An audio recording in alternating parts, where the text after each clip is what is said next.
It's a lot for the coaches to balance and for the players to catch up on. But throwing everything at these offensive linemen is exactly the way Hall of Famer Joe Thomas says the Packers ought to be handling their offensive line.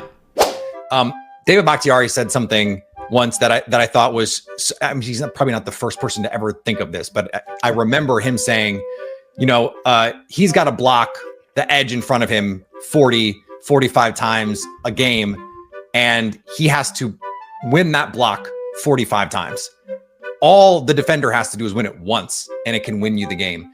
As a lineman, how do you mentally prepare for that, understanding like, yeah, I need to win every single one of these reps, and if I have a bad rep, I still need to do this 40 more times, so I have to be able to move on. Like, what is the approach that you took in those moments? You're lucky you didn't lose that many reps, but how do you set yourself up for that battle every time?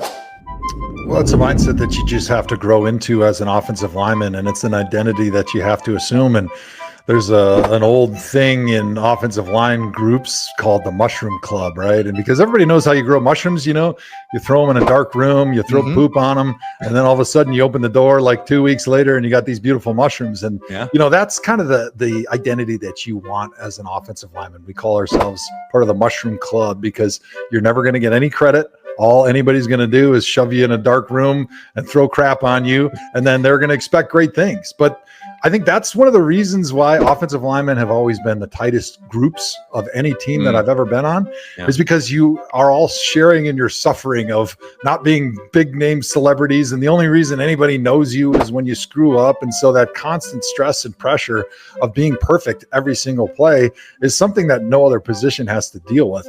And so I think it just brings you close, and it's something that you just have to accept if you want to be a great offensive lineman in the NFL or really at any level.